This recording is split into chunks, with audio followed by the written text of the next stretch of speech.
शेतकऱ्याला 24 घंटे लाईन भेटत नाही, शेतकऱ्याला कर्जमाफी नाही, शेतकऱ्याचा एकही मुद्दा त्या पावसाळी अधिवेशनात चालत नाही.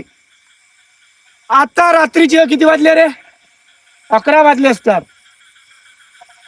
11 रात्रीचे 11 वाजले भाऊ. या शेतामध्ये, अख्ख्या शेतामध्ये तुम्हाला दाखवतोय, शेत दाखव रे बाबा. हे शेत गाडीच्या लाईटाने येतो आम्ही. तर हे शेतकऱ्याची परेशानी आहे. शेतकऱ्याला रात्री यावं लागतंय. प्रशासन का झोपलेला आहे का? प्रशासनाला फक्त पेमेंट पाहिजे आहे आणि त्यांचे घर भरायला, त्यांचे खिसे भरायला पैसे पाहिजेत. पण शेतकऱ्याचा जो काही शेतकऱ्याला त्रास होतो तो कोणाला माहित नाही. अरे जे एसीत बसतात, खुर्चीवर बसतात, त्यांना हे कळतं की शेतकऱ्याला म्हणजे तो कवडीचा भाव समजतात. पण शेतकऱ्याची परिस्थिती आणि शेतकऱ्याची जी मेहनत आहे तो फक्त शेतकरी समजू शकतो. शेतकऱ्याच्या पिकाला भाव नाही, शेतकऱ्याच्या मक्याला भाव नाही, शेतकऱ्याच्या धानाला भाव नाही.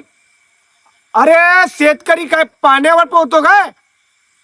शेतकऱ्याला शेतकऱ्याचा हक्क पाहिजे आणि शेतकऱ्याला त्याच्या मोलाचे भाव हे त्या पिकापेक्षा दुप्पट पाहिजे. भाऊ आज 2370 रुपये धानाला रेट आहे.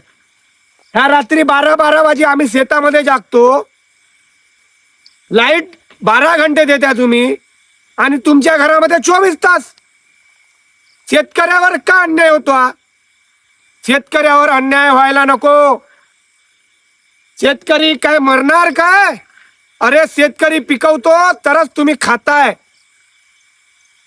तर हा व्हिडिओ एवढा शेअर करा भाऊ, का त्या हरामखोरांना, त्या आमदारा खासदारांना हा व्हिडिओ गेला पाहिजे. कुठंतरी शेतकऱ्याला 24 तास, अरे 12 तास देत्या तर दिवसाला द्यावा. अरे 12 तास लाईन देत्या, त्याच्यातून तुमच्या लाईट जाते, तुमच्या डिओ जाते, तुमच्या फेस जाते. हे परेशानी कुणाला? रात्री मरणार का शेतकरी तुमच्यासाठी?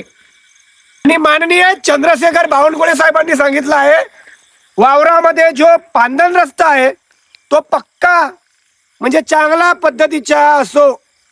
पण याच्या अगोदर पण मी एक व्हिडिओ टाकला, त्या रस्त्यामध्ये दिवसाला जायला गाडी स्लिप होते, कुणी पडते, पाय जातो, म्हटलं विचार करायला लागते.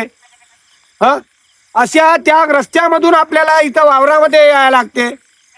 आणि चंद्रशेखर बावनकुळे साहेब तुम्ही मोठ्या मोठ्या गोष्टी सांगत्या, ते रस्तं, अरे तुमच्यामध्ये एवढं दम असेल तर प्रत्येक शेतातला पांदन रस्ता हा खडीकरण करण्यात यावा अशी मी तुम्हाला नम्र विनंती करतो.